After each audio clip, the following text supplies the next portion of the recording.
Hey folks, welcome to another Passion for Sound audio review. It's not very often that when you receive a product, it comes in a suitcase. But today's review is exactly that sort of product because it's all about the incredible Meze Audio Empyrean headphones. And what I mean about the suitcase is within the box of the Meze Empyreans is this beast.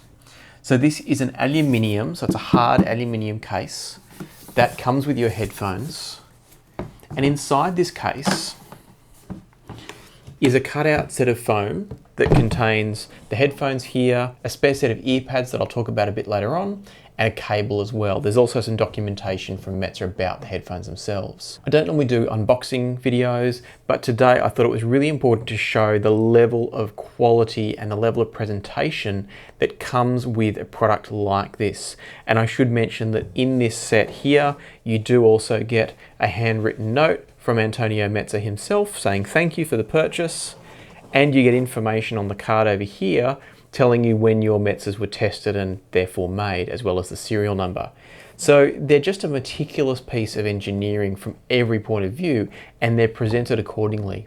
Whether or not anyone's ever going to use the suitcase depends probably on whether you travel with your headphones. I certainly haven't used it once since I got them, but it's a really beautiful addition, particularly if you're someone that does like to travel around to headphone meets or other events like that.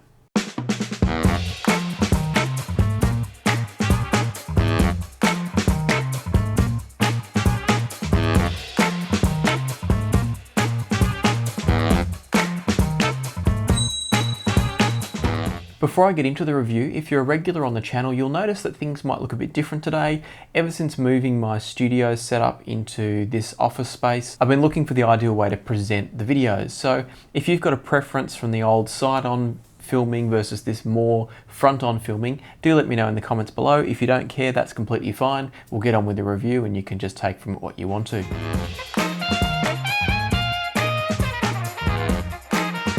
I'm finding it difficult to know where to begin this review because normally I'd start by talking about the design, the accessories, etc. But I really think we need to go back a step further in this review and talk about the origins of this headphone. Now, most headphones on the market are either planar magnetic, obviously there are electrostatics out there which are a bit of a niche, unique area, or you've got dynamic driver headphones. So the majority of headphones will fall into either planar or dynamic categories. In the case of the Empyreans, Meze Audio worked with a company known as Rinaro to look at creating sort of a hybrid design driver. Now I say sort of because technically it is still a planar magnetic driver, so it's not a combination of dynamic and planar magnetic. It is a planar magnetic driver, but what makes it unique and the reason they're called a hybrid driver is because unlike a traditional planar magnetic, where the trace of wiring on the back of the diaphragm is in a very simple zigzag shape down the entire diaphragm, what Rinaro have done with their driver design is produce a trace that begins at the top in the traditional zigzag way, but then where it overlaps the ear canal, they've turned it into a circular spiral trace. And so what's happening there is the spiral trace mimics some of the characteristics of a dynamic driver, while the traditional zigzag trace at the top mimics more the characteristics of your traditional planar magnetic driver. So planar magnetics being like the Audeze LCD series, Oppo PM3s, the Fostex TRP50s. There are many well-known and great performing planar magnetics on the market that use that traditional trace. The reasoning behind it, and I'm not going to try and get into the engineering side of it because again I'm not qualified for that, but as I understand it and from an email that I sent back and forth to one of the techs over at Meze Audio, the reasoning behind this is that it drives the diaphragm a little bit differently depending on whether they're using the zigzag trace or the spiral trace. So by combining the two, they've found a way to get the benefits of both types of trace rather than having to choose the compromise of one or the other.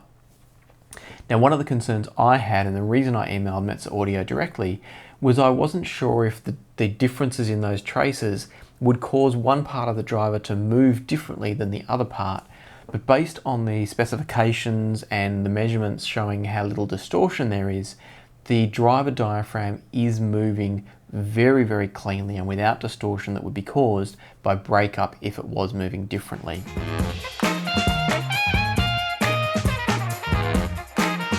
couple of things that make these unique from a design point of view is the level of detail that's gone into the machining.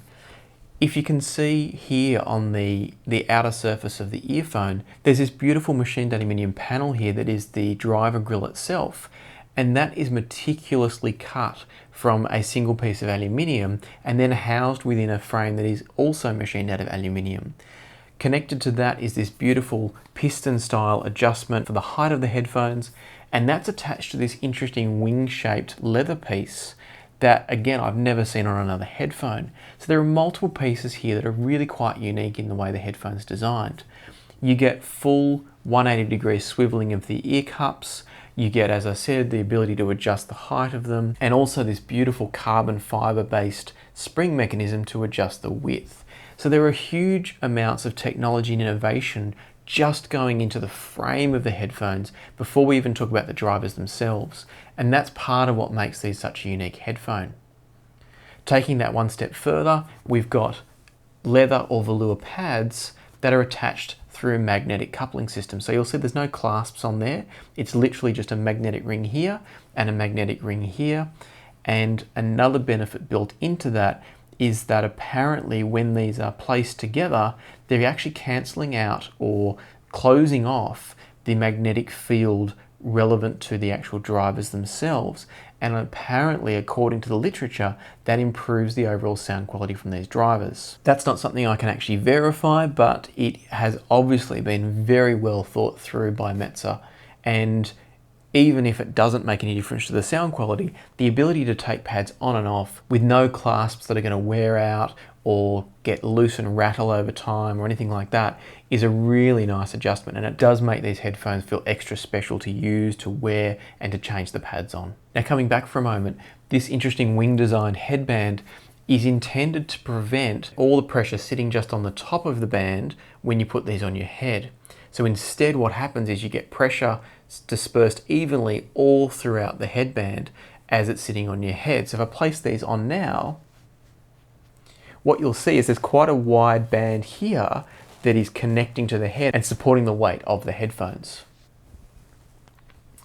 I can say that that does make these an incredibly comfortable headphone to wear. They're right up there for me with the AudioQuest Nighthawk and NightOwl series that also use a similar type headband design, albeit an elasticized suspension type headband. Given that there's a little bit of weight in the Empyreans, it's quite an achievement that these are so comfortable to wear for a long period of time. They're not heavy in the realm of some of the old Audeze LCD headphones or some of the original Hi-Fi-Man headphones, but they are definitely still not the lightest headphone around, but you wouldn't know it once you're wearing them. They're extremely comfortable thanks to this wing-shaped headband, but also these incredibly plush and thick ear pads that help to disperse and carry some of the weight with the pressure against your head. The other thing I haven't mentioned yet is that there is a pivot, a sprung pivot in each of the ear cups that helps to adjust the angle of the pad sitting against your head. So it's going to contour to any shaped head.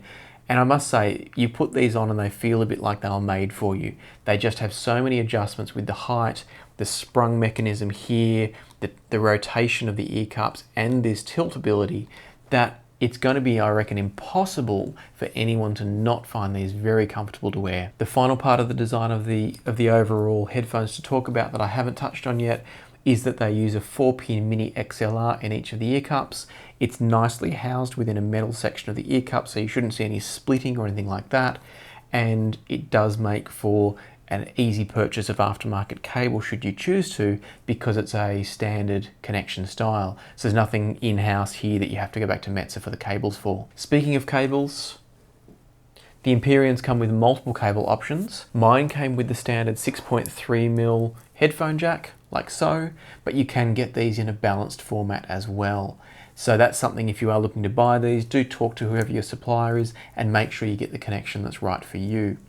I have made up a cable for these to use them in balanced mode, but whether or not you get an improvement out of balanced cables really depends on the amplifiers you're using, not so much the headphones. So these sound great whether they're used single-ended or balanced based on the amplifiers that I've been using. And that's the THX789 amplifier, the SMSL SP200 amplifier, which I'm reviewing very soon, and also the Bottlehead mainline amplifier that you see over here. So it really doesn't matter which cable you get in terms of the performance of the headphone. It's more about which connects up best to your amplifiers and how the amplifiers perform with balanced or single-ended outputs. The cable itself is beautifully made, as you'd expect at this level.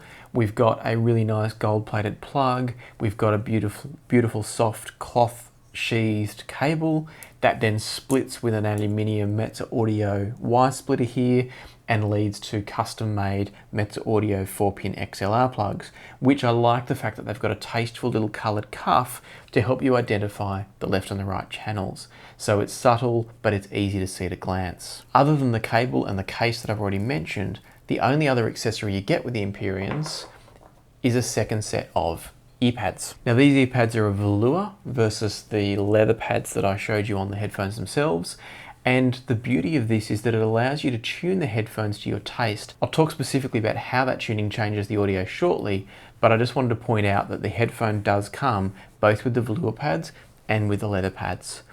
Other than that, it's all about how the headphones sound once you put them on your head and plug them into a great source. Speaking of the sources, the Empyreans are not an inefficient headphone, but being a planar magnetic, they're also not the easiest headphone to drive. They've got a sensitivity rating of about 100 decibels SPL. And in terms of volume, I tend to find I use about the same volume level as listening to something like the Focal Clear. So they're definitely not hard to drive, but they're also not the easiest headphone in the world to drive. For a specific example, I tend to drive them on the second gain setting out of the 3 available, the second gain setting on the THX789 amplifier, and the volume control generally sits around about the 10 o'clock mark using the output from the Chord Electronics Q-Test DAC.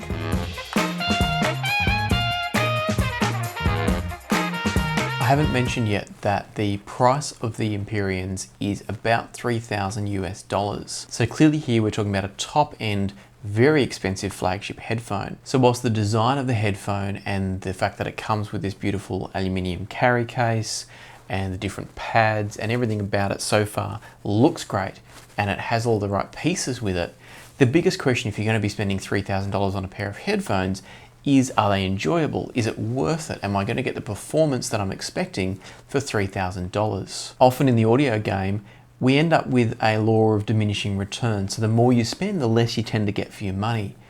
And whilst in some ways I'd say that's true here as well, in other ways I'd say it's not. And I'll clarify what I mean there, because otherwise that's just going to sound confusing and obtuse. On first glance, the sound from the Empyreans is not maybe that far different from the sound from the Focal Clears, for example.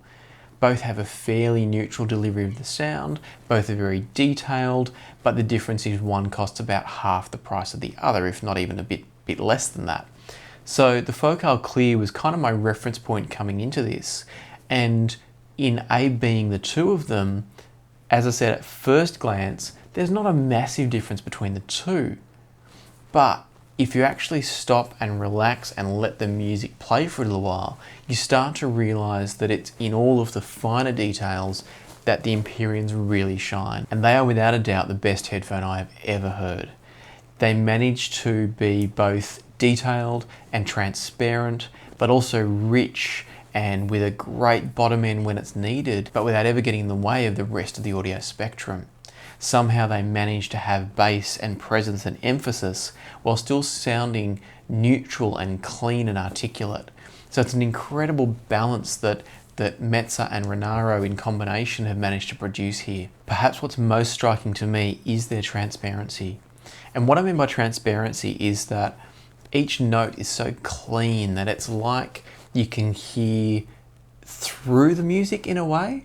So rather than hearing each individual detail presented in a clean and sterile and stark way, it's all just laid out in front of you with this beautiful ease and effortless elegance. And I must say it's beguiling and highly enjoyable. And I find that I get that same level of enjoyment and clarity regardless of whether I'm using something like the mainline tube amp or the THX789 amp. So it's very much source agnostic. Within reason, you don't want to just plug it straight into a smartphone, you're not going to get the best out of it.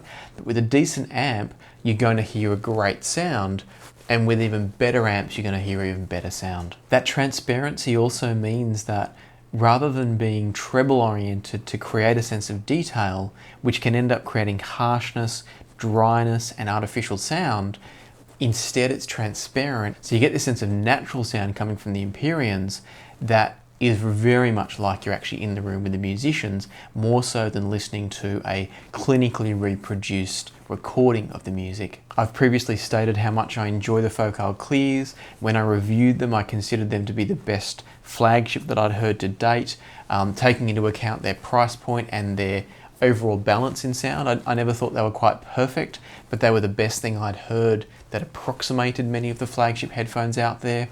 But I have to say today, having heard the Mezes and lived with them for a couple of months now, they absolutely redefine for me what a flagship headphone should sound like. And over the years, I've owned the HD800s, I've reviewed the HD800S, I've owned a pair of BeoDynamic T1s, I've listened to the AKG flagships, I've tried many different headphones over the years, and nothing has really captured my attention in the way that the Empyreans do. So let me talk specifically for a moment about their sound signature. I've listened mostly with the leather pads, so I'm going to talk about them with the leather pads, and then I'll explain what's different with the velour pads. When using the leather pads with these, their sound, as I've already said, is very neutral. It's very balanced across all of the frequencies, but it's got an incredible sense of sub-bass weight when it's needed. And I say that because the bass is strong and rich, but it doesn't make the headphone sound overly lush. They're not a lush headphone. They're not a bass-oriented headphone by any stretch. I have heard people talk about some of the Audeze LCD headphones in comparison, and those tend to have more of a bass emphasis than the Empyreans do. But as someone who personally likes bass and enjoys a little bit of warmth in my music, I've never once felt like it's lacking from the Empyreans. And to me, that's because they do have this incredible sense of sub-bass presence and lower bass presence that just fills out the bottom end of the sound without ever bleeding into the mid-bass area that can start to make things sound a little bit too warm or thick sometimes. And I believe that's where you get a lot of that transparency and neutrality from, whilst not losing the soul and the musicality of the headphone. As you proceed up through the register, the mid-range is then really nicely balanced with both the bass and the treble. So you get a really nice sense of instruments and texture and clarity coming through in your vocals without the sacrifice of the warmth that I've already mentioned from the bass, but also without excessive roll-off from the treble, because the treble extends so cleanly and so far that you never feel like you're missing anything. To me, the secret of what makes the Empyrean sound so great is that every single frequency is present and well balanced, but because there is so little distortion from the drivers of these, you're hearing everything cleanly and with neutrality. So the mid-range hasn't had to be boosted to overcome harshness in the treble hasn't had to be pulled back to reduce any harshness there, the bass hasn't had to be boosted. Everything is just really beautifully laid out for you, and you get to hear every single sound in the recording presented as it was intended. As always, I like to put things into a bit of context, so I sat down and I listened to the Focal Clears as a bit of a reference. So these are quite neutral. If you go back and look at my review of these, I found that they delivered much of what the HD800s did, but also with a bit of extra warmth and bass, which was what was lacking for me, even with the HD800S. So these for some time now have been my kind of reference flagship headphone. They're not the perfect headphone. I don't enjoy them as much as something like, say, the AudioQuest NightHawks that in their own way are a bit coloured but enjoyable. But for me, these were a nice reference point. So putting these up against the Empyrean seemed to make sense to see, are the Empyreans really as neutral as I think they are? Are they colouring the sound, or are they staying pretty clean? And what I found was that the two of these have quite a similar presentation, as I alluded to at the beginning. The bass is quite similar, although the sub-bass edge definitely goes to the Isodynamic driver of the Empyreans. The mid-range is extremely similar, although there's probably slightly more upper mid-range emphasis from the Focal Clears. And then the treble is where things start to get quite different. The treble from the Focal Clears is probably their one weak spot. It's a little bit dry, it's a little bit grainy sometimes, I'd say, and it does produce a sense of detail and clarity, but it's a slightly artificial sense of detail and clarity because it's not clean.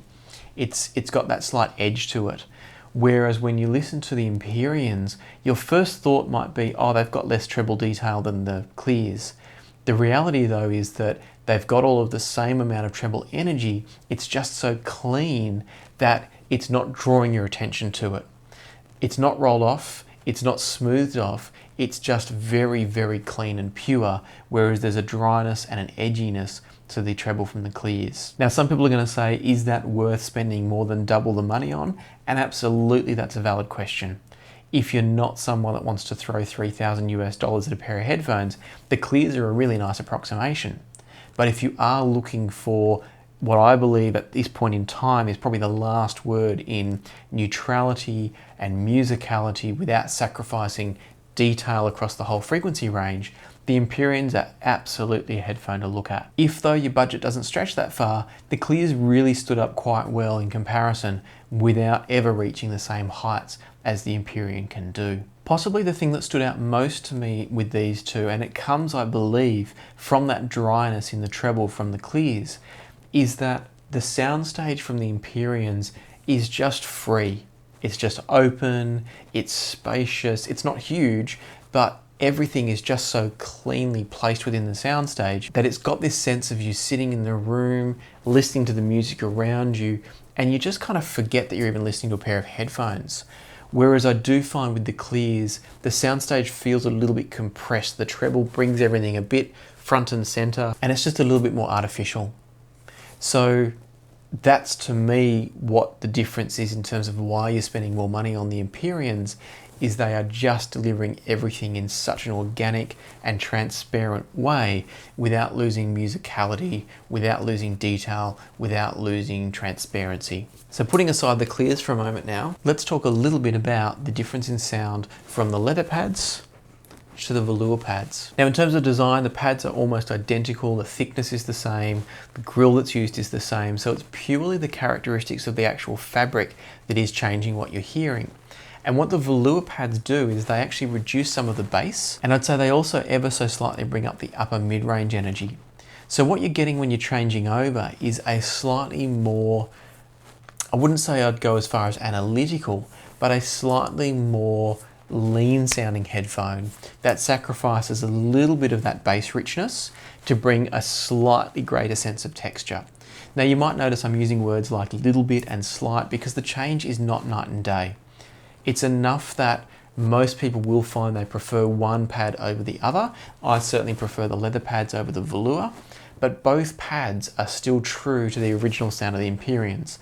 There is no doubt you're listening to a pair of the same headphones, just with ever so slight tweaks. From my listening experiments, what I'd say is that the leather pads are very much for someone that enjoys the extra bit of richness and warmth for rock, for blues, probably electronic music, anything where that bit of extra bass emphasis or bass presence, I probably should say, because I don't believe it is emphasized, but the presence is stronger with the leather pads. So music that requires that, most people are going to go for the leather pads.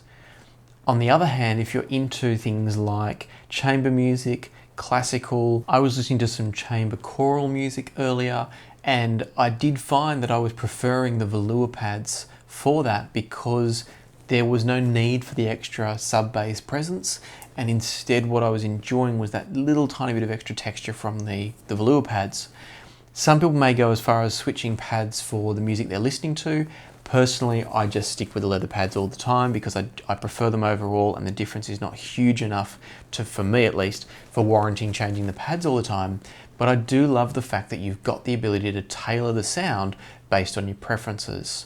So classical music lovers, acoustic music lovers, choral music lovers are probably going to lean towards the velours, but it's great that you've got the choice. You're not having to buy the extra pads, they're given to you in the carry case, and therefore you can have both types of music or both types of sound signature whenever you want them. Without getting into hyperbole, it's really hard for me to say just how special the Empyreans are. They're a unique headphone in that they do everything with a level of subtlety. They don't blow you away with extreme bass or extreme treble or extreme soundstage. Everything is just really even-handed, very sophisticated and very elegant. And so what that can mean is on first listen, some people may not realize what the fuss is about. but spending time with them and letting them just play different music and let it kind of seep into your brain a little bit, what you'll find after a while is that, if you're anything like me at least, you'll fall in love with what they do, and nothing else will ever quite capture what they're capable of doing. I don't doubt the fact that the $3,000 price tag is steep, but I also know, based on the technology that's gone into them, the level of machining and precision that's gone into the design of all of the housing, just makes them, in my mind, worth every single cent. And if you're an absolute audio lover, you probably should think about saving up for a pair of these, because I don't think you're going to hear anything better out there. Not in the current market anyway, at the time of this review. If these sound interesting to you, check out the Meze Audio website. I'll put the link down below. There's a lot of extra literature there about the design principles and why they've made some of the decisions they've made with the Empyreans. I didn't want to go into it too much here and extend the video, but all of that information is on the website and it's very well explained there. If there are any questions that you wish I'd answered that I didn't in this video, don't hesitate to leave a comment. I try to respond to comments really quickly, so I'll get back to you as soon as I can there. If you're new to the channel or you're not yet subscribed, do think about hitting the subscribe button. I've got reviews coming up soon on the Bottlehead mainline amplifier, the SMSL SP200 THX amplifier, the upgraded cable for Meze Audio's 99 Classic or 99 Neo headphones, and hopefully a special amplifier on its way from Sparko's Labs. So as you can see, there's lots of content coming. Do hit that subscribe button, hit the bell if you want to know when the new videos drop, and I'll look forward to seeing you here next time on Passion for Sound.